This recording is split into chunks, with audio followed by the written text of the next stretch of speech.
We know there are setbacks in there. We're trying to get another biologist in there to cruise that portion of the creek, see what their assessment is. It might not match up with exactly what's in the planning setback requirements. What is there? We don't want to impede anybody's progress. So I think everybody wants fish in the stream. It's just our job is to give you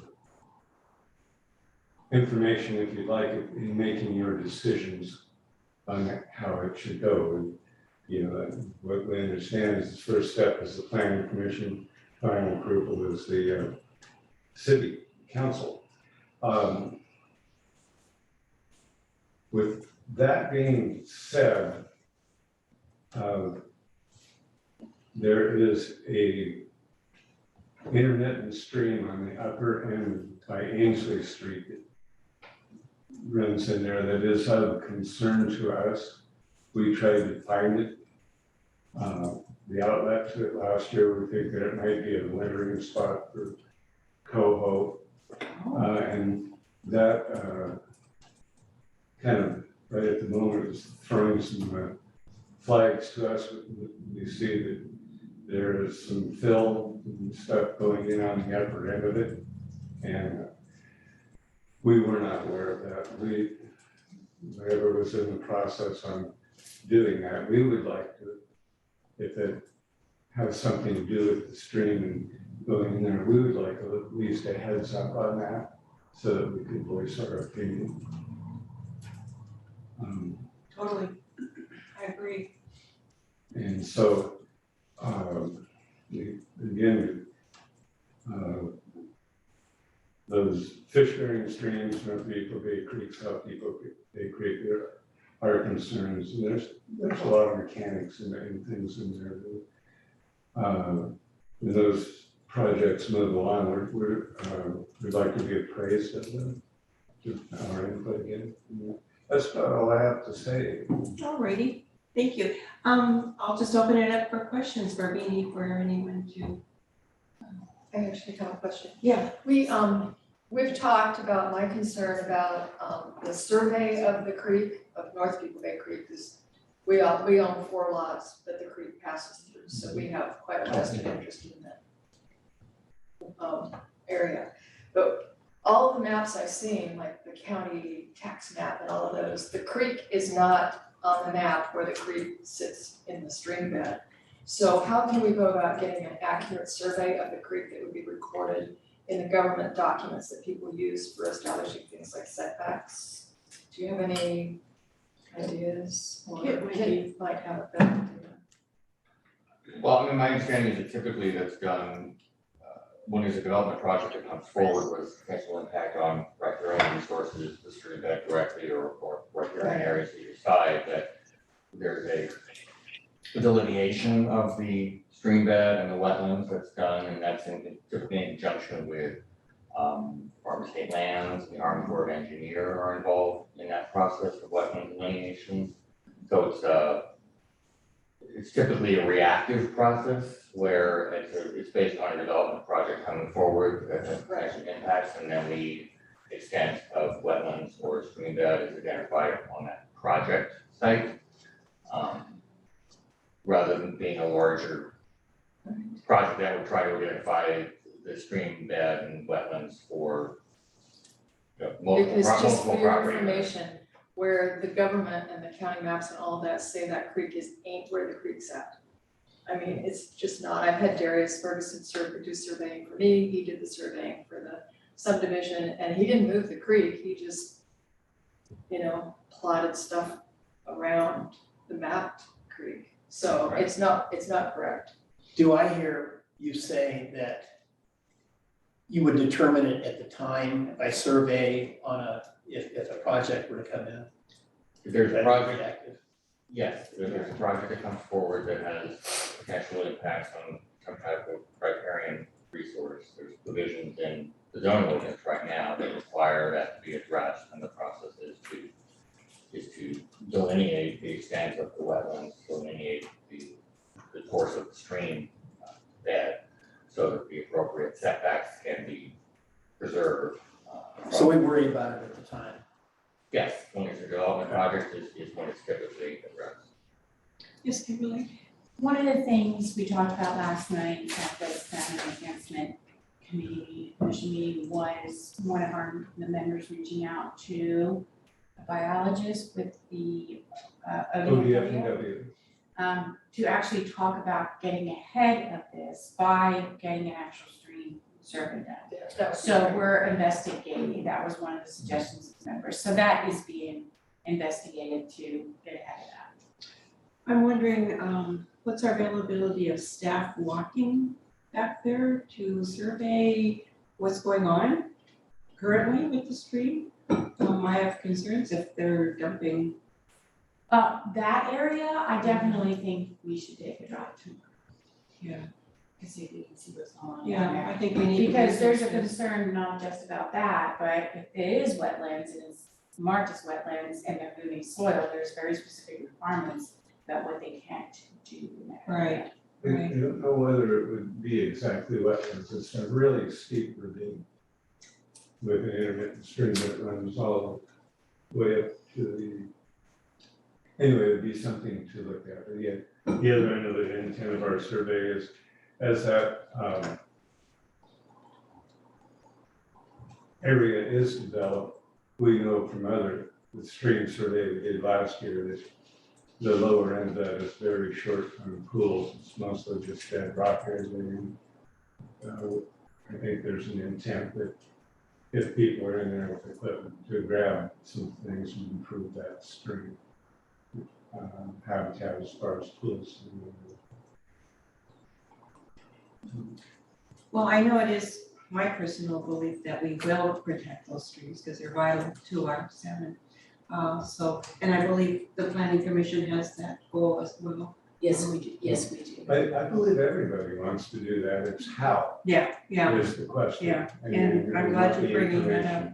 And could we just ask, Kit, when you send out the packages to the commissioners, when that project comes back in for its next phases, could you see the meeting also I gets a would- copy of everything? Yeah, I I actually was think gonna that would be real helpful. I was gonna say that there was an action or direction given a couple of months ago, I Right. think, Right, the to mayor's include- coordination to make sure that salmon enhancement commission members were provided with notice of projects that have specific effects. So I know that when we're all talking about the Cedar Hills subdivision.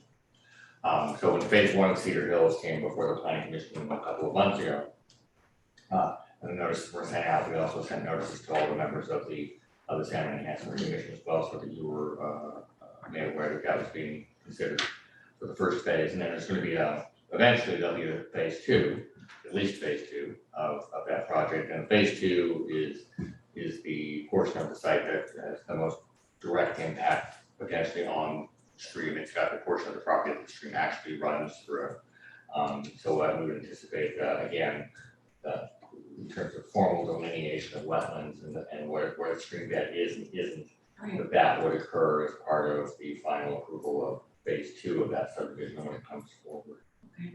Yeah, I'm not certain we're seeing this part of this intermittent stream being filled in a little bit or soil. I don't know if that's in that group's property end of things or not, I don't know. Well, we can find out tomorrow. Mm-hmm. We'll we did- take some action on this and find out and get some answers. I did receive the packet that you had sent, and in the first phase, what I understood, it was the housing up on Winchell Street, which it all has some effect, but we didn't think that it was as much. So we appreciate that.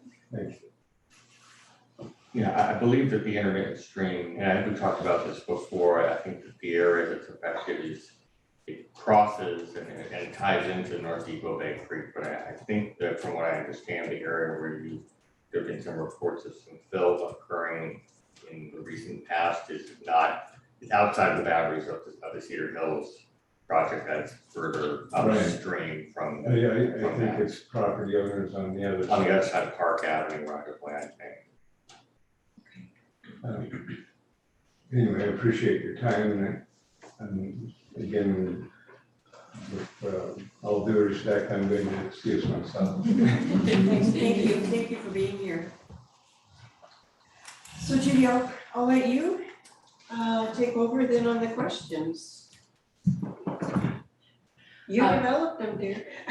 Well, we didn't necessarily put them in any order. That's And, okay. and it may be easier to start with some of the other items that are, I mean, we could spend the next 3 days talking about availability of lower cost housing. Right.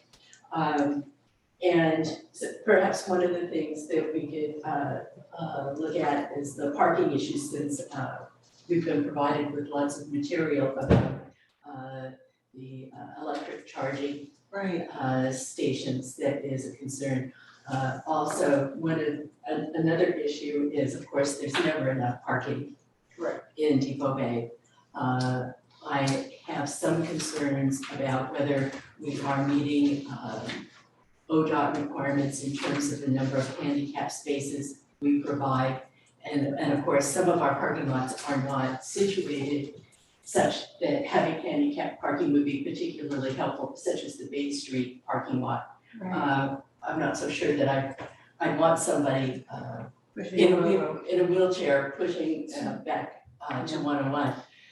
So anyway, but I think the handicap parking is an issue. We also have some inconsistencies in terms of parking requirements by area, and I'd like at some point in time to just address that and get our statutes cleaned up so that they are consistent. And not, the parking requirements don't vary by which zone you happen to be in. Okay.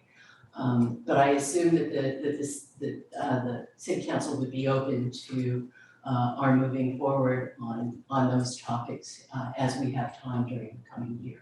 Yes, absolutely. I personally, I think Lindsay and I talked 2 years ago. We have a parking survey that I think Kim could look up for us that was done, I think, in 2012.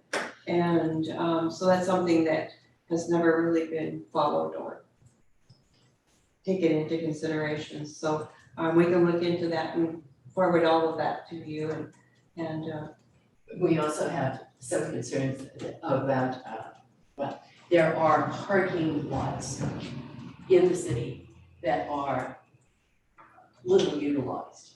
And it would be great to find a way to better utilize them, as well as finding ways to encourage employers to have their employees parking off of 101 in the primary commercial district. As you know, we have a regulation saying if you're an employee, unless you have a handicap placard, you're not supposed to be parking on 101 in a commercial area. But that's very, very difficult to monitor. I totally agree. And that's something, when we get a sheriff, maybe we can have some help with that. Yes, Fran? So, one of the things that the planning commission, in light of this parking, which I do support, looking at, how to make it better. But we have a problem with our signage ordinance. And, some business owners are taking advantage of that.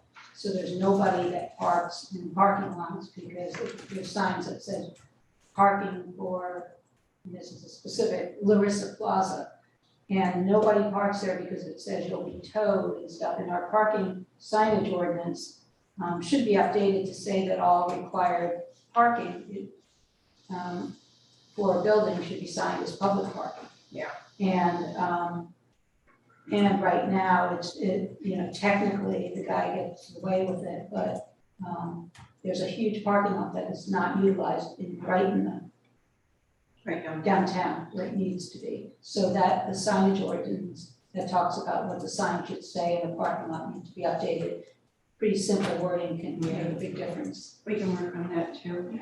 And we do have one parking lot near Pirates Coffee that's slated to start, hopefully scraping and getting underway in February. And so I think there's 35 spaces there, Kim. I think that's about what he said. Yeah, and so we do have that on the books and it is budgeted to give us some relief. But parking is a huge issue. And I would really appreciate any information that you wanna work on. Yes, Lindsay? I was looking at the topics and kind of hearing already that we're thinking of like amending our code. And this might be more of a question for Kit than anything. It just seems to me like with our comprehensive plan being 40 years out of date, is it appropriate for us to go directly into our code and start picking it? Or should we be starting with our comprehensive plan and then updating our code based on what we find in that process? There are some, I agree with you, we definitely need to take a look at the comprehensive, at our comprehensive plan. We also need to look at our inventory, it is also woefully out of date. You'll be delighted to know that there's a statement in there that says that there's minimal risk of earthquake in this area. But I don't think it's an either or. Oh, no, but I also think that at the same time, there are things that we can do that aren't specifically addressed by the code, by our comprehensive plan, that we can do while we are looking at the comprehensive plan. I'd hate to see us wait 3 years to do something about fixing some of the parking issues that may be very simple to fix within the code. To add the electric charging stations and to make our parking requirements consistent across the board. And I do think that there are things that we can fix. I hate to see us wait on everything unless you think that we're really going to get on the comprehensive plan and have something within the next year. But I think if we're looking at zoning changes, I mean, really big picture changes, those things definitely need to be done in conjunction with an updated plan. I think we should be focusing on updating our plan. And I think all of these will kind of fall in with what happens during that process. That's my personal opinion. Updating anything from our code, we're gonna have to give out notice. I mean, it's a huge deal. And so kind of nitpicking a few things that we wanna get done right now seems to be like shortchanging the process, in my opinion. But I don't know. I mean, can we legally just go in and like update different sections of our development code with a 40-year out-of-date plan? Yes, we can. Yeah, because we're not, I mean, we are, for a variety of reasons, I think mostly because of the size of the community, we're not obligated under state law to perform periodic updates to our comprehensive plan, the way that larger jurisdictions are required to. So we can certainly go in and make strategic updates to certain sections of the code. The last time that happened, I think, was in 2019, 2020, when there were, I think, about 4 ordinances that went through, and that was when, I can't remember everything, the traffic impact study section was adopted. The commercial zone. The C1, the design guidelines, and there were a couple of others, there were about 4 ordinances that all went through at about the same time, that adopted different changes to different sections of the code. So we can certainly do that, but I think I agree with your point about the noticing and what have you. I think that if there is interest in looking at changes at different places throughout the code, that really should be coordinated and done as a single process, even if it's multiple ordinances, but as a single hearing process, you're only to save spending thousands of dollars in postage, because we need to mail notices to every property owner in the city at least twice during that process, which costs a lot of money. So. We can certainly combine the development code. We don't have to do separate ordinances. You can actually do an update with one ordinance based on what you're doing. So you would really only need to make the one notice. It would just be a bunch of provisions that you would show that you're updating, whether you're repealing or adding new stuff. That's actually the time consuming part, is putting together the ordinance and then put the mailing out. Just do that. You can certainly update the development code. One of the things you wanna do is watch what you're trying to update and whether it conflicts with the comprehensive plan as it states now. But you can do things that are outside of that. I have looked into working with the DLCD. Yeah, I was trying to do them backwards about getting into a grant coming up in the next few months, I believe in May, it's gonna open to get us someone to do our comprehensive plan update. I found a bunch of references to cities that have had that done and pulled all their stuff, and we'll use that together to put together the request for that. But they were given the cities between 25 and 50,000 last year to do a comprehensive plan update. So, you can also, one of the things that, one of the cities I worked for did for strategy was they decided that the comprehensive plan needed to be updated, but they couldn't do it all at one time. So they decided to update a piece of it. For example, they decided to update the housing. So they got a grant to do a housing needs analysis and all that. So there's ways to do it. It is a bit piecemeal. But I appreciate your you're interested in looking at the big picture of the comprehensive plan, because that really is the policy document that then the zoning ordinance is the implementation of the policy document. So in a perfect world, yes, you ideally would want, I think from a planner standpoint, you would want to update the comprehensive plan and bring it up to date, and then look at the zoning code and see what needs to be done to the zoning code to then implement the policies that are coming out of your updated comprehensive plan. But there's, with the limited resources that this community has, I think, and the desire to try to address, brush fires that are popping up here and there with respect to certain planning issues, there's gonna be some balancing of that, some things that are gonna need to be dealt with before the comprehensive plan, and some things that wait until after the comprehensive plan update is. Mayor Short? Yeah. Yeah, come in on this? Sure. Thank you, Chairman Fawcett, for bringing this to us tonight. I would say, first of all, that on topic number one, I would hope that we would have a chance to address that at some point. But as far as the parking issues go, what I've heard tonight is that there's never enough parking. And I think that I've heard that before. But I've also heard from various sources here tonight that there's underutilized parking. We heard that from Councilor Recht, and then this issue of employees parking on Highway 101. The city has mentioned it's going to be putting in a 35-unit parking lot. I would like to see this 2012 parking survey. I think we should all have access to that. I don't know if it's, I hope you can email that to us. I will. With the entire council, like a copy of it? Sure. I think that holds some answers. I can kind of recall that thing. And it did something which I think we should consider. I believe it puts the onus on businesses to provide their own parking. I don't think we should be providing parking. I think that's up to the people who need the parking, which is the business community. It just strikes me as using funds that could be otherwise put into infrastructure and other things for the citizens of this town. I also have a question about EV stations. I'm not anti-EV or anything, but who is paying for the electricity on these? Are these credit card EV stations? Excellent. And so do we make money on them or? Yes, Depends. depends. There's some options where they bring in everything and you pay nothing for the installation, and then they receive all the income.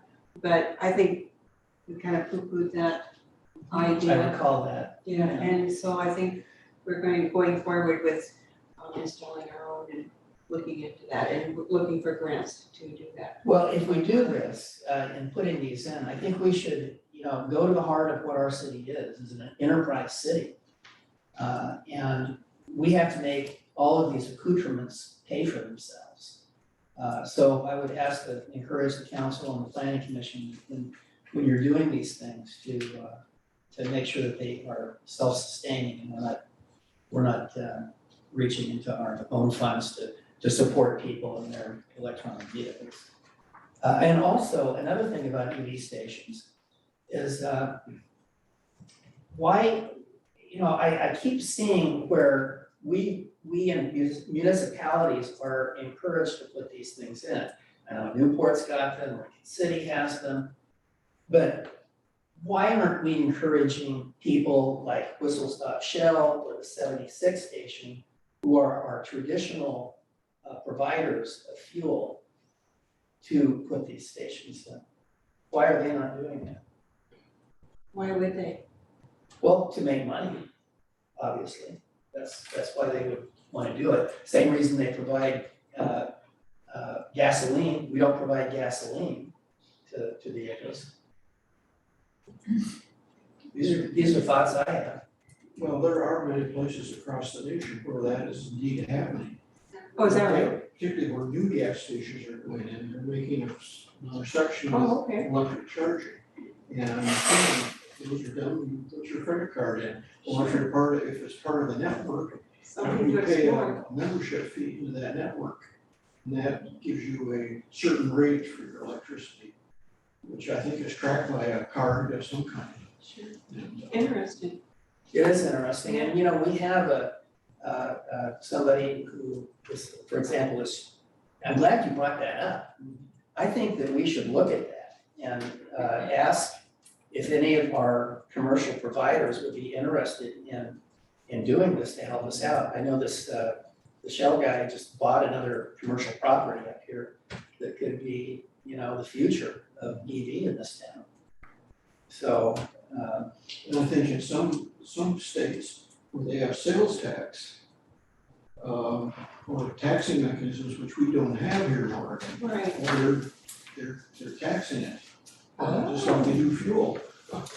Mayor, my point is this. Interesting. So, I don't know how much Depot Lake would explore the possibility of having its own taxing zone with its own sales tax. That's what we really need. And indeed, there are places that have done that. They have a local sales tax. So that when you buy restaurant food or you fuel up at the station, you pay a tax and that tax goes to that. We Taxing. really think that our citizens are gonna tax themselves here? I don't think so. Well, but the main people that would use these things are. I know, They're yeah, not local people. I mean, the local people are, probably go to Newport to get their gas and so on. I think it's It's worth like I do. exploring. Yeah. I very rarely use the local things here because I get a better price. So I just time my visits accordingly. But the thing is, we're missing out and a lot of people visit us and they don't pay for the privilege of doing it. exactly. You made a And, wonderful point. That's certainly not the case if you look in other states across the nation. Yeah. If you go into a high tourist area, there are all kinds of taxes. Absolutely. Room taxes. Yamaha did it successfully. Yeah, no one thinks twice. Yeah, I think Walton did too, I'm sure the government. I guess while we're on it, that's really the big elephant in the room here. Exactly. With all of these problems, money. Yeah, And, funds available. And it's really a shame that so many years ago, Depot Bay made some choices about taxing. It's terribly unfortunate, because it's now catching up with us. And, And we're living with it. We're just going. Well, it needs to be said, however, that one of the reason they set this up like this, if you look into the historical records, and I don't know if it made any sense, but at the time they felt that the harbor and other enterprises would fund the city. And it's not fair to say that we are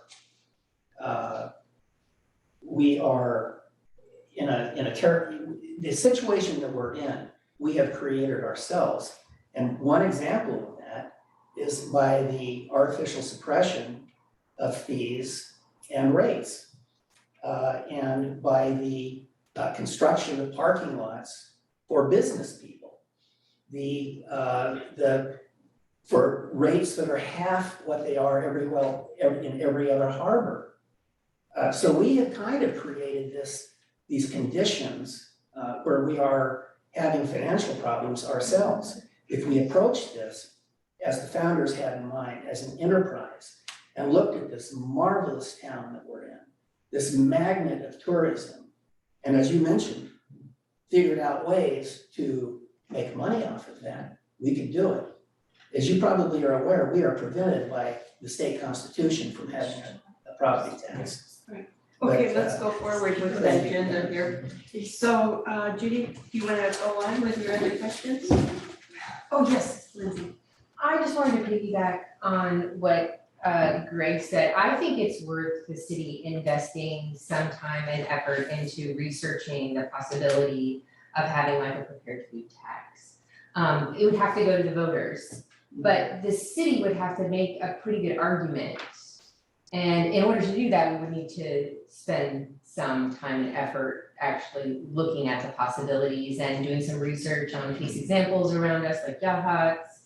But I think it would be good in this year's budget if there was some semblance of funding, research to see if this is a possibility. Can I ask you why you would say a prepared food tax and not a sales tax, general sales tax? Those are in the tourist communities that I've lived in, prepared food taxes are ubiquitous. I've never lived in a tourist community that didn't have one. I'm not sure about the full sales tax. I just know that the prepared food tax is pretty much in every tourist community I've ever lived. So, but I don't wanna limit it to that. I'd be open to searching sales tax in general and the options within that. But I just think it's worth the city investing some time and effort into it to see if it's something that's a possibility, and to see if it's something that we could bring to the voters. Councilor Reck and I had spoke about this when she was going over her grant stuff, and the city has had this investigated at one point, so Carla dug out that material for me. Great. So I already have it, and I did plan to bring it I wanna have a work session with the council and go over some of these things to make sure the council has an interest in it. Yeah. I think you just answered that question, that you do, so that's one of those things that we can look at bringing forward. Great. Thank Would you you. dedicate this funding towards something? General fund. I think it would be passed better if it was to something very specific. Like what? Just voters tend to, if they see like parks, like it goes directly to parks or open space or land acquisition or just very specific things rather than general fund. I think it would have a better chance. It would seem that since the tourists will be providing a lot of the funding, something like traffic safety. Yes, yeah, absolutely. Would be Yeah. a really interesting thing Yes. to look at, and Yeah. that would certainly benefit our own Yeah, residents, because we know how difficult it is to cross 101, even as diligent as people are, in checking the traffic and but getting traffic to slow down. it's a major concern. So, traffic safety would be, Yeah. particularly if we think it's coming from tourists, to find ways to funnel it back to tourist resources to make the city even better I like and help the community as well. Alrighty, shall we move on? Well, we've already discussed to some extent the comprehensive plan and the inventory review. Does the city council have a plan for when they intend to start a review of the comprehensive plan, or how you want to proceed with the review of the comprehensive plan and the inventory? We have not taken that up as it's in our ongoing, it's out there. Yeah. But we've just been trying to regroup. Getting our finances under control is our main goal right now, because that's limiting our grant applications. And so that's what we are focusing on right now. And as soon as we get some ideas to when we can get that under control, we're gonna go forward with all of that, with all of the planning for.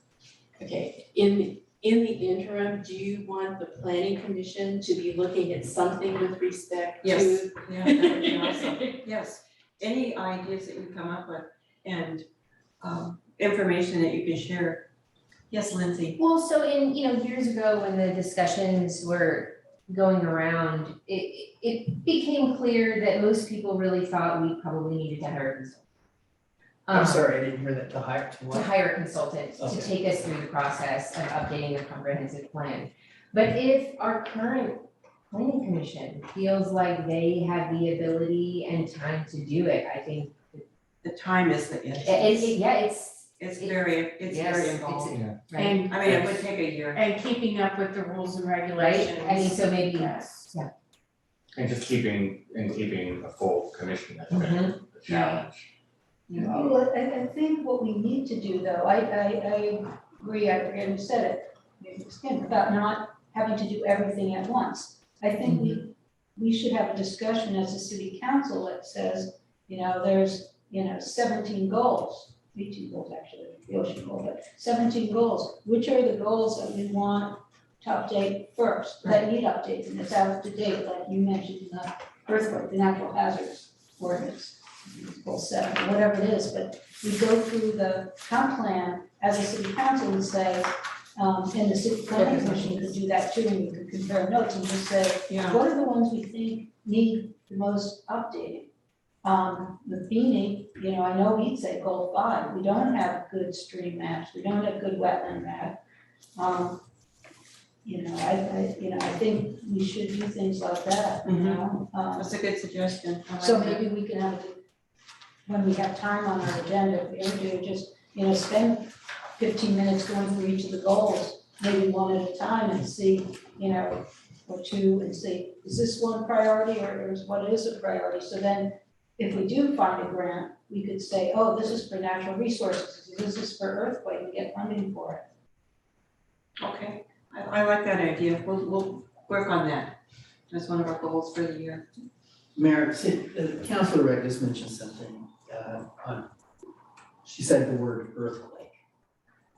And what I'm not seeing on this list of work session topics, and I think that we need to address, is the issue of earthquake readiness and planning. Okay, well, that's not tonight. No, we're gonna stick to the topics that they have chosen to discuss this evening. Very good, thank you. Is earthquake planning a planning commission issue? No, Well, the codes, well, yeah, but, I mean, In general. in general, yeah. Yes, Lindsay. just sticking on the comprehensive plan idea, I wonder if planning commission has ideas as That's- to where they would like to see us start, if we were Yes, zoning it or, just focusing in on 1 or 2 goals. yeah, If they want it, I mean, if there's a proposal, I think that would be welcome. I would like to have our whole group here and have that discussion because we have not specifically sat down and gone through and said, okay, this is an area where we've, really run into a number of issues. One area where, if we were going to look for outside assistance, I think the housing issue is one that is really too big for the planning commission to grapple. I don't know that we would necessarily have the expertise to deal with that. We can tell you about issues that we're coming up against, in terms of applications coming into the planning commission. But I think housing is really so futuristic that's an area where we could use a lot of outside help and absolutely. the planning commission would provide support, but I don't think we could drive that issue. No, but if you could go through the comprehensive plan and identify what you feel is most critical, I think would be helpful to all of the councilors to Why don't go we have, forward. we have a light agenda at our next meeting. Still? Yeah, we do. No, we do. We only have You gave me one this public look, I'm hearing. like, oh, maybe things have changed, Oh, yeah. whoops. If we have some time, we can perhaps ask people to take a look at the comprehensive plan in advance of the meeting and have some preliminary discussions. That would be awesome. And then have perhaps a better discussion at the March meeting. That would be awesome. But if- I'd like that. Okay, That would be helpful. Thank you. Okay. well, the next item is how to get more community involvement in planning issues and processes. I'm happy to report that with the townhouse regulation, we actually did get a good number of, for one of our regulations, we got a good number of people showing up and providing comments to us. So they provided us with very good comments and made our proposed regulation, I think, so much better as a result of their input. And while I wasn't around for it, it's my understanding that when the plan development regulation was being looked at, if one person showed up, it was a really big deal. Greg, you were there for it. How many people showed up for that process? Well, I mean, I'm thinking back over the years when we were looking at some of these big plans. Maybe one meeting we had a fairly good turnout, but most of the time it was just the planning commission wrestling with the situation. And, but again, I think that may have been a communication problem. And I don't know how you solve that one. Getting people to come and visit the website, Right. Well, we do have our new Facebook page, and I think that might be instrumental in getting more information out as to what's coming, what's needed, to help them. And so that's something we can work on as well as identifying. I think that's Going the forward. tricky thing is finding an ideal time that you can get people to gather Yeah. or to attend a Zoom session. Maybe Yeah. it needs to be done as a hybrid Yeah, type of thing, yeah. to get more people involved. Well, I think, and we'll just start making a plea to our residents to please, get involved, find out what's going on in your neighborhood and in the community. We'll see what we can do to make that happen. Yes, Lindsay? I wonder the kind of information we're like hoping to get or share with the community, if they actually have to be like present at a meeting to give it to us or for us to receive it. So if there were other ways that people could be involved rather than having to come and sit through a meeting, Well, our Zoom. or rather than having to Zoom through a meeting, Yeah. like questioning We can- or I don't know, People send us public emails. comment kind of Yes, thing. we accept emails, phone calls, whatever, and that's been very helpful. During the meeting. Hmm? During the meeting. They provide them in advance of the meeting. Oh, okay. Yes, Could you go, Fran. because you could also look at some kind of community survey, a simple community survey that identifies or asks people to prioritize issues that are important or identify issues that aren't on the list. Just sort of some focused, focus people on a few items to get some kind of consensus in the community about what they perceive as being important issues that the commission should be dealing with. That was similar to what I was gonna say, like, Yeah. the update of the comprehensive plan is an opportunity. We're looking at, natural resources or housing or, water resources, whatever, then it's an opportunity to ask for the community's vision. Here, we're updating our plan, what are your concerns or hopes for the future, So I think, that could be a survey. I don't think a lot of people, when it comes to looking at codes, it is really hard. Yeah. And it's Way what, over. well, yeah, and that's what we're usually, the level we're usually asking people to comment on. Is it this word or that word, what does it mean, and what's the long-term effect gonna be, and really arcane. So if people are asked about their hopes and concerns, as a part of a vision document, which is the comprehensive plan that then gets implemented, I think that could help. Particularly if we took it one goal at a time. Yeah, or ask them, here are the goals, this is what we think we should concentrate on first, even at that level. Good idea. And again, that could be website or Facebook and, notices. Or just even a paper, through the mail. Yeah, it's pretty expensive, so unless you Yeah, put that's it in. true. But Could we just put flyers or, Well, at the post office? Sure. Sure. And put it on Facebook, Mm-hmm. that if you want to participate in the survey, copies are available either at City Hall or at the Yeah. post office. Publish an article in the paper about, this is what we're going forward with, and we need help with your input. I like that. Okay. That sounds good. So how are we suggesting that we organize that?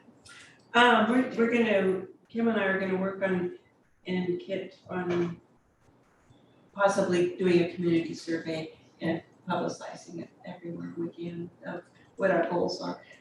First, we need a few goals identified and what is the strategic plan. If we could narrow it down to what we think are Yes. gonna be the top 5 or 6 and then get That that would there be put in as beautiful. opposed to putting 15 in front of them and No. stuff.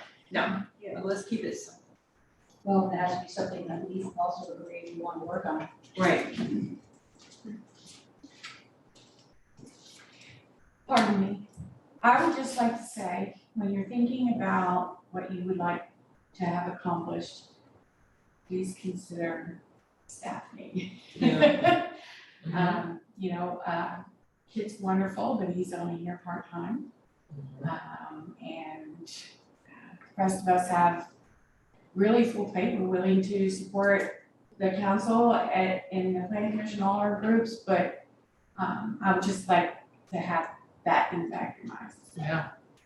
Mayor, I have not read the comprehensive plan, and I would like to ask Lindsay, because she mentioned it. What is out of date about the plan?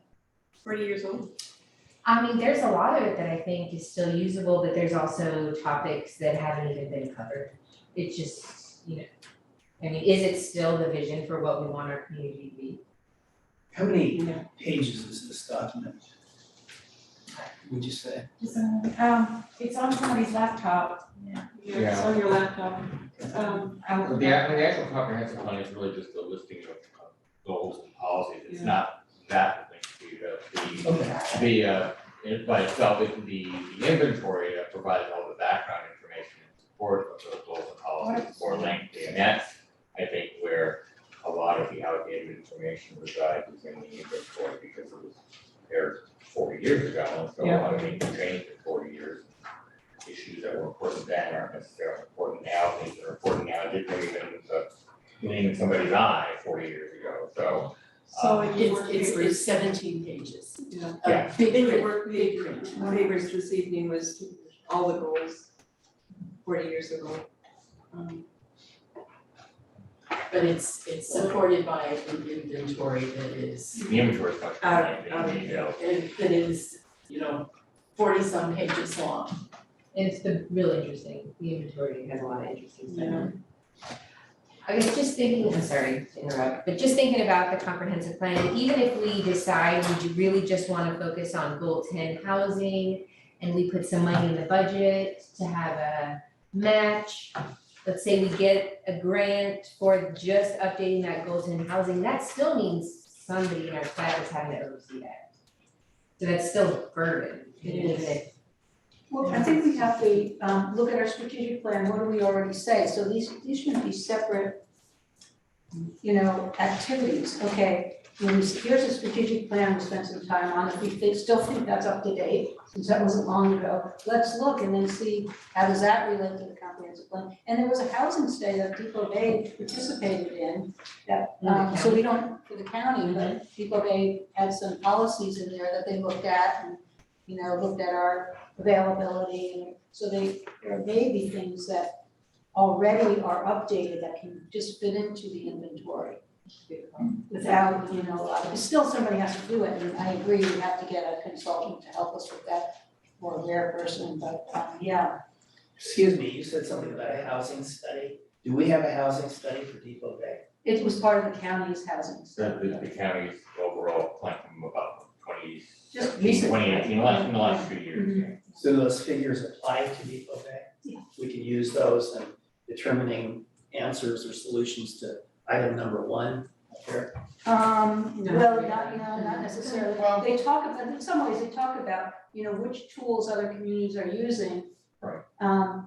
That might be relevant to Depot Bay, such as restricting the amount of overnight rentals. And we got a check mark, yes, we're already doing that, and, yeah, so I think there's enough information in there it's worth looking at and seeing, what else do we need? But we don't have to invent the whole wheel. Right, yeah, there were a number of specific recommendations of code amendments that the city should look at to try to address, providing, increasing the supply of affordable housing and making it easier for that to come online. Okay. And next item is possible planning related ordinances. We've had the issue come up about exterior lighting, landscaping and tree standards. And in particular, some of these came up with respect to the townhouse ordinance. And it was the view of the planning commission that rather than doing something in that one ordinance, that we should be looking at doing something that was across the board instead of, again, doing something where, well, okay, now we have to go back and add it to everything else. And so is there any interest in Yes. attacking some of these as well? Yes, yeah, that would be wonderful. And I would just suggest, based on our last meeting, I think the commission might want to look at noise. We have a noise ordinance that addresses more like nuisance noises, parties, that type of thing. But we don't have an ordinance that establishes specific numeric criteria for what is a violation and what's not a violation. And in my experience in other jurisdictions is, particularly with things like mechanical equipment, pool equipment, air conditioning units, heat pumps, that type of stuff. There were specific numbers in the code, and that if that equipment couldn't generate noise in excess of X decibels, during daylight hours, and at nighttime it had to be 10 decibels less. And this came up with an item at the last planning commission meeting, and the commission came kind of talking around and came up with a number that I think was a good number. But we had to kind of come up with something on the fly because we don't have something in the code, so I think that could be another. It's kind of I thought about it afterwards, and these are all kind of quality of life issues that affect residents primarily. Yeah. And that might be a good category of code amendments that would appear in different places in the code that could be useful and be helpful and hopefully appreciated by residents, that they would make the city a better place, a quieter and more pleasant place to live. Can you stop the jake brakes? Yeah. I can hear that all the time going over the bridge by my house, so. Oh, would that pertain to really noisy cars in town? I think it's the difficulty with vehicles, from what I've seen in our current noise ordinance and just in my experience in California, and it's probably the same here in Oregon, is that vehicle noise is typically regulated and controlled by the state. So the state police have the authority to cite people for noisy exhaust, noisy loud stereos. Local law enforcement has the authority to do that, but it can be difficult for local jurisdictions to do that. We do have language in the code that talks about noise from vehicles, but it's difficult to enforce when we don't have. And it's more than just a noisy car driving by. It's if you're sitting in your driveway revving up a vehicle for an extended piece of long time. That's what they can address. But a car driving by with a loud, there are codes out there. I remember reading about it where like if you can hear outside, you can hear the bass outside of their window, it's a violation, but I don't know that anybody ever gets pulled over. It does have to do with the intensity of the sound, but also the duration. So it can be something really loud, but it's very short. Then it's usually okay. But whereas if it's something that's prolonged and maybe not as loud, but more annoying, then it's something that could be perhaps dealt with or enforced. Do you have a noise level meter? Brandon does, I understand. Okay. Yeah. Yes, I got one just recently for that. Yes,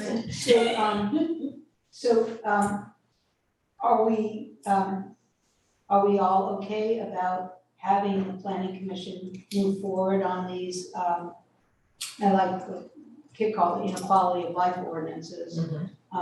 This is a work session, so it's not a decision making, but is it sort of a I think we're consensus? all in concurrence. Yes. Okay, good.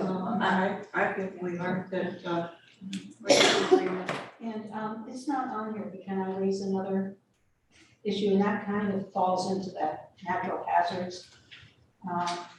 So I don't know if this is appropriate now or should be done in the comp plan, but the setback we use for ocean front land is based, the setback is based on an average rate of erosion that is now outdated with increasing storminess and increasing tide heights and stuff. And so that's probably something we'd have to work with the state on to see if they've updated those standards. But when you have just a, 1 to 3 setback, and it's pretty dangerous to have people building that close to the edge these days. So I don't know where that comes in. It's probably not something we can do without the state's help. We can at least ask the state if they have done something or if something is underway. That would be Or good. if they can point us to something that's being done. Or it's the county. County, it was the Department of Geology. Oh, Dogami. Dogami, yeah, because that's who first gave us that setback. That's a good point, Fran. Yeah. Thank you. Mayor, if I may, to go along with what Fran is saying. And to go back to something, that this meeting that you held on January 28th regarding the emergency preparedness, the Cascadia event, I think so much good information came out of that has to inform every code and every decision we make in Depot Bay from now on.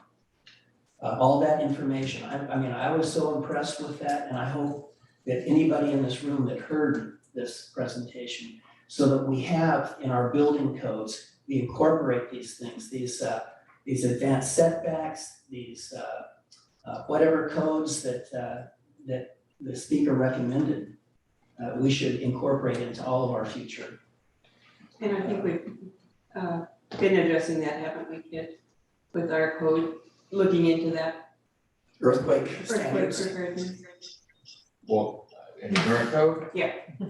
Not explicitly, I mean, we've been, at this point, we're relying on the code as it's written Oh, okay, now. okay, But I think if there is, certain, based on climate change and sea level rise and all kinds of things, that the assumptions about, as Brandon mentioned, that the assumptions about rates of coastal erosion are not holding true, to what they were assumed to be, decades ago, then it may be appropriate for the city to look for, other standards okay, and to work with, and then not just the city, but also we need to be working with the state and with the county, because, the county acts as our, we can adopt the coastal erosion setback standard that we use for planning level review, but then we have to work, we may also need to work with Lincoln County, because they act as our building official, and so they're adopting the building code that's used, that governs how buildings are constructed in the city, and encouraging the county to make sure that they're adopting the most up-to-date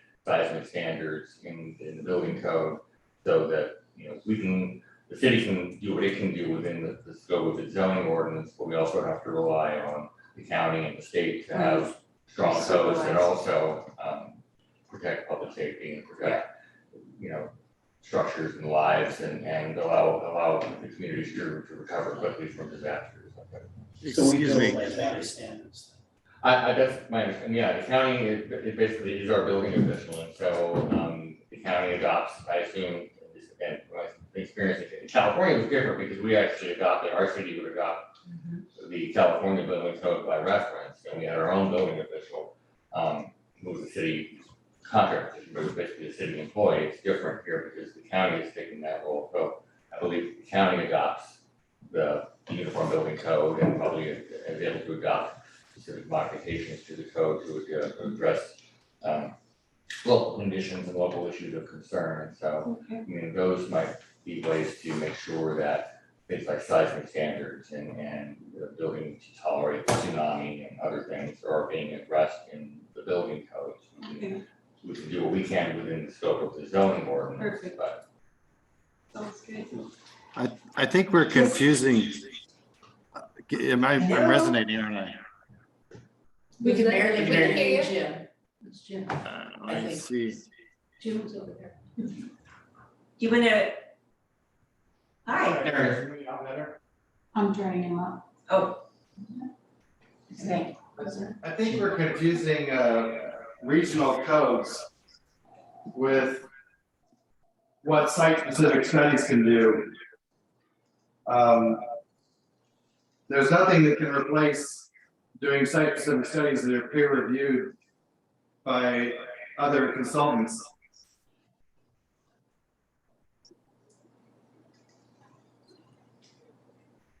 You can't create setbacks and other rules to address all conditions on all properties.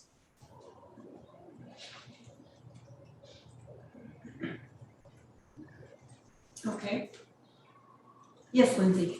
I wonder if we could ask the planning commission to come up with budget requests in order to implement their goals and what we've requested of them during tonight's meeting. Or as to, in regards to what, What they are looking to get done this year. okay. And what monies would they be spending for what? It would just be a request that would come to the budget committee to start looking at what our next year's priorities are. Okay. We can start building on that. Okay. The next item is the identification and protection of cultural and archaeological sites. Okay. I was heartened by our review of the material for the boat ramp, where both the feds and the state have the same requirements for archaeological preservation that we have in our code. Oh, good. So I am comfortable that our code is what it should be based on current state requirements. There is a study going on right now by the Oregon State Historic Preservation Office, where they are developing their own 5-year plan and are looking for community input on how they should, on what they should be doing. And if I remember correctly, there's about 7 sessions that are regionally focused, and there is one that includes the Central Oregon coast. And there are 3 that are topical. One would address archaeological resources, if I remember correctly.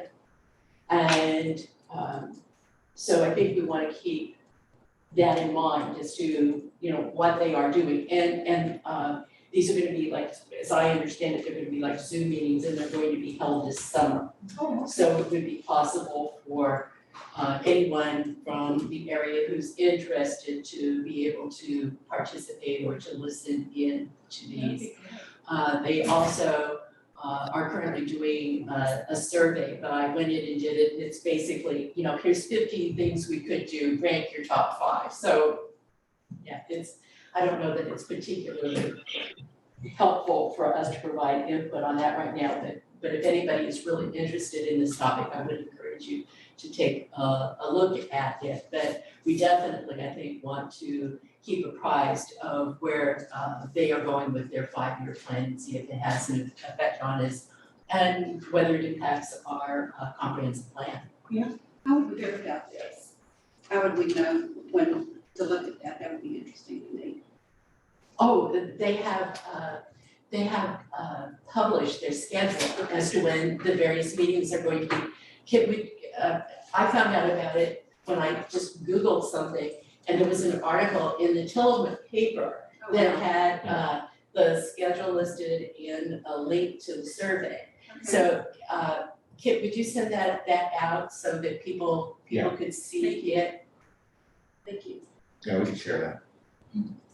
That'd be great. So on that, I think we just need to keep that in mind as we're moving forward with the comprehensive plan. Moving back up, pedestrian and traffic safety kind of goes hand in hand with some of the parking issues, but there are also crosswalk issues. Identifying the areas where we perhaps need to do something to better improve the safety. And we've had a question come up periodically at our meetings as to whether there's an additional responsibility we have or should take on because there is no longer a traffic safety committee. And I guess I'd like your input as to whether you're looking to us to do something or whether that's a task that you are driving. You, the city council, are driving. Yeah, we haven't been driving anywhere. Pardon me, Mayor, I did some research recently at the request of the chair of the Planning Horse Commission regarding, for instance, a particular area of like putting the flashing sign, the signs and the crosswalk signs, I don't know why The I'm. rapid flashing. Yes, signs, thank you. Whatever they're called, yeah. And I spoke to ODOT about it, and they particularly don't consider the area in front of the post office, they're not finding a lot of accidents, so they consider what we've done there is pretty secure. However, should we want to go to that type of traffic control, we're gonna spend over $300,000 making that site fit their requirements to have that RPV, rapidly, whatever you call it. So that was one of the things we had investigated with them. So it would be looking at what other options there are. One person had suggested those flags, you see Newport. The ODOT lady said we could use them, and they have, but they don't consider them particularly effective. And Brady's worried about them being thrown into the ocean. So, what would that be? What would we be doing down there? So that would be one of the things to figure out what we could do, because whatever we do that involves ODOT is gonna cost a lot. Kim, has anybody looked at putting the signs up, like the speed limit is 25 and your speed is? Oh, we used to have one apparently, and I guess we don't anymore, so, I mean, we can, those can be somewhat of an deterrent. I've asked the sheriff, even though he's not completely with us right now, to pay some extra love downtown between 7 and 8, because I've been down there and almost got hit by someone who did not want to stop at that light as I came out. And I've seen him twice now, and he just almost blew by me in his truck because he just didn't want to stop. So sheriff was down there last week, one day. I saw people slow down because he was there. So we can look at that and see if the city doesn't own one, maybe we should own one again. I don't know, the council can. That might be a budget thing we could inspect. It used to be right out here for years and years. Yeah, and big well, light. Yeah, she says it's work. Oh, yeah. You mean they don't last forever? Really important, but I mean, part of it is just getting cars to slow down as they go through the city, because I can sit in my, my dining table and just watch the traffic go by and I go, oh, they're doing more than 35, and they're still doing more than 35 as they're coming Yeah. through the city, they're just, I don't know if they don't see the signage or they just don't care. They don't care. I Well, think they just care. If I could ask, once we get a deputy in here, don't you think that would be a solution? No, part of it, but. Part of it. But I think Counselor, I think he will have a pretty big effect if because we'll have him here to pay extra attention to that area, whereas when I asked Lincoln County, they said, well, we'll talk to somebody, but it won't be regular. But in this case, when we have our deputy, we have to do more regular patrols of that area. One thing I'd like us to consider, and I could be, alone on this point of view, but we've got really limited staff, we've got limited money. We should be looking for solutions that don't cost us anything. And so that's why I express concerns over parking lots. Or, like we're told by ODOT that an area isn't a particular problem, so maybe we should, recognize that Highway 101 is dangerous and at least for now, let our deputy patrol that and try to make that as safe a place as possible and move on to some of these other topics that we can tackle. Well, in some ways, I agree, because I don't think it's a planning issue. No, I don't either. I think it's something that the city council, when we prioritize our grants and what we're interested in, that might be more appropriate, but all like, Mr. Beasley says, it is extremely expensive anytime ODOT gets involved, so, yeah, there may be simpler things, but, you know, frankly, one of my concerns is not, you know, I am very concerned about the traffic and speed, but it's also the sidewalks that don't have the, you know, if you're in a wheelchair or pushing a stroller or not paying attention, there's no curb cuts, and in the area by Pirates Cove, there's just this drop off. It's just amazing how dangerous that is, and pedestrians are gonna get hurt, and there's simple things, hardly any cost, you could just put chicken wire there or something, or paint the curb that tells people there's a 6-inch drop off. It's so simple things, but I think if we could, really focus in on what we can do realistically, and then what we're gonna make developers do, that's more the planning thing. If there's the development of a certain size, get a traffic safety study, and then, they're required, there's gonna be 300 houses up on Whale Watch Hill or wherever that is on Lillian, they should be putting a traffic light in, but that's not really where we need it right now. So that's more of a planning issue as I see it. Okay, and then the top item, I think we've kind of indicated that this is something that we think is very important, that needs to be a comprehensive plan review and probably not driven by the planning commission, that it, if we had an outside consultant or someone to help drive this process, because it is critically important to the growth of the community, how we want Depot Bay to grow. Yeah. The townhouse ordinance that we've been working on was our response to the housing study that was published in 2017 or 2018. And we had not done or planned anything beyond that. And I think given the need to review the comprehensive plan, I don't know that we should necessarily take on new types of dwellings or accessory dwelling units until we have that kind of review. I think that's good suggestion.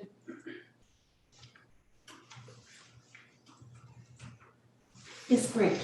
I'd like to return to earthquakes, Oh, yes. or maybe as a point of information. This city has a state-of-the-art earthquake warning system, Yes, we do. and we don't make use of it. Now, I was on the planning commission when we spent hours getting the money, and putting that in, and we still do not have a plan to have a periodic warning done. Now, I live in a little community of Tierra del Mar, I have residents up there, and I'm talking almost 20 years ago, we had a siren there. And every Wednesday at noon, it went off to test it. But we do test it every Wednesday, the first Wednesday of every month. Yeah, 11. Well, it's not Can't hear it. good where I live. I can hear it, I just can't understand what the heck And he's I saying. can tell you much to my embarrassment, why that happened. We had a resident, there was to be the warning tower that's down on 101 originally. That was supposed to be located in Little Whale Cove Okay. on the very south end. And a resident was afraid that in an earthquake, the pole that it was on would fall over and cause damage to somebody's house. Yeah, absolutely. And Yes. and here I was a resident, and I was one of the strongest proponents of getting that in, and my neighbors didn't cooperate. But be that as it may, we don't hear anything there. Okay. And unless the wind would be blowing in the right way. Yeah, well, you need But the to- thing is, I think that should be re-examined and pursued much more aggressively. Because in many communities, it is, it's a weekly thing, and all the residents know about it. So that when it goes off at that time, that's what it is a test. Yeah. I hear it We crystal just clear. really are- Oh, yeah. It's working right here. But we'll look We just into why, don't really have, to speak to Rick's discussion a while back, we don't really have a comprehensive plan to use that equipment. to my knowledge. Or if we do, it needs to be publicized. What do you mean by use the equipment? There's an ordinance that goes over when it's appropriate to use the equipment and the different signals that it uses. I remember reading that right after it went off for the windstorm. Yeah. Yeah, There is though an ordinance that's adopted that's protocol for when that should be used and how. Well, then I guess what I suggest is that should be made prominently on our website, and it should be distributed periodically to our community. it's a good idea. I just And learned it should be posted posted on all the website. over. I just It learned should- how to do that, but how would you suggest distributing periodically to the community, because that's, unless the city wants to look at, which I've toyed with, but it won't be this year, doing a newsletter. A lot of, we could put it in our usual posting places, which is the post office, we can do it on the website, I can push it out on social media. Yeah. And I have, Councilor Sovereign has a group and always forwards my posts, so we do get some good coverage, but we don't get everybody, so that is a concern. And we'll look into Little Well Cove not getting the signal. Yeah. Because the closest one, Isn't it right here? tower, That's right. is, Yeah. yeah, right here. It should reach there, but I don't know, you hear Do you think, do you hear it really loud and clear? Because to me, it's not really loud and clear. The alarm is, but the voice is crystal clear. I'm very close. I'm gonna have to really pay attention next Wednesday. From It's what I- tomorrow. Oh, it's tomorrow. Tomorrow's Wednesday, right? January.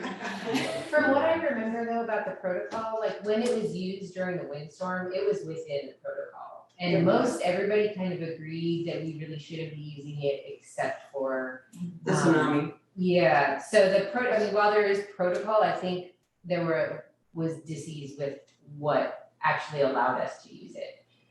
I think it was the residents that were really terrified by the And the alarm tourists. going off. It was the tourists that Yeah, were the here tourists. that all started running for their lives. I did. I didn't know You it was there. Yeah, well, you just moved. And I just moved here. There's the sound. So you wanted to part. The thing is though, that this should be posted in every motel room, Oh, That's a great idea. Oh, I you know, talked which to, it is in some communities, it's right on the back of the door. And every Airbnb. And, Yeah. and if you have a, they don't wanna post that. I talked to Worldmark about, Oh, interesting. posting information about the tsunami map, the tsunami evacuation, handed out to people, because not everybody, if you have a No, it's where to whatever, go. don't go into the office. They were adamantly opposed because they don't want to scare their residents.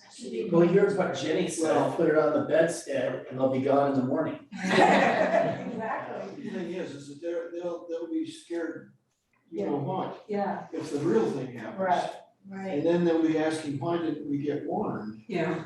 So we could why- require that as a part of our That's- business license. Oh, we could. Yeah. We could. I believe we have to update our business license requirements. We do, but how would we police that? Well, we wouldn't police it, but we would say you shall post, and then if they don't, then at least there's some, you know. It's on there. Most Something. of The other thing is that when you, like, when you have the fires a year ago, I will research this. when we had the fires a year ago, that can also be used as a public address system.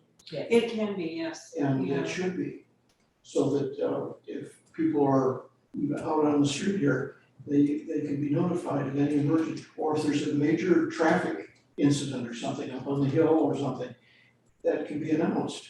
Yeah. And I actually have the little microphone in my bedroom. well, there was a lot of discussion about that. I do. Pardon me. No, we've got this great technology. Yeah. and It is the use of it. aging technology, unfortunately, it's aging, and keeping it going right now is becoming very expensive It's really as expensive. well. So that's one of the That's an things we have expense to, that we should willingly find the money for. I agree That's with not an that. excuse. I mean, it's like all computers, you really should upgrade your computer about every 3 years. Sure. Not every 20 like mine doing right now. Councilor Beasley, you had a Thank you. question? I just wanted to respond to Chair Fawcett's comments on that topic number one, availability of lower cost housing for working families and retirees. I just wanted to say that I am probably one of the rare people that does not share an urgency on this. And the reason I say that is I just look around Depot Bay right now, and I see the solutions to affordable housing going in all sorts of forms. Behind my house is a neighborhood of stick-built homes going up. We see new manufacturing going up on Bill Sports' property. And we have I think a lot of inventory for developers to come in and build all sorts of housing. And I think that I can't think of a developer who would want to build anything but affordable housing. One thing that we have to keep in mind when we're talking about lower cost housing, if we're talking about project stuff or bringing in vast amounts of people, is the impact and the unintended consequences on things like parks. If you're gonna bring in more people, you have to have more parks, things like that. And again, finally, my last point is everything that we do from now on has to be informed by this information that we got. We have to meet the highest earthquake standards on anything that goes on. And I would be frankly reluctant to be recruiting retirees to a tsunami zone. They're the last people that we want to have in here when this does happen, and it's inevitable that it will happen. So, my thoughts on that. Kim, did you have? Carla is paying attention, and she said that there is a siren at the wastewater treatment plant. So. Oh, they should hear. Oh, that. it's not working. Hmm? It's not working, is it? Well, I don't know. She didn't say it wasn't working, but she said there's a siren down there. We can find out That should tomorrow get- if it's working. Little Well Cove should hear it. If it's down there, yeah. Yeah. So, I can check with, Brady tomorrow, and maybe we can have somebody go down there and make sure that that one is working. There's issues with the batteries and with that stuff, so we'll look into it.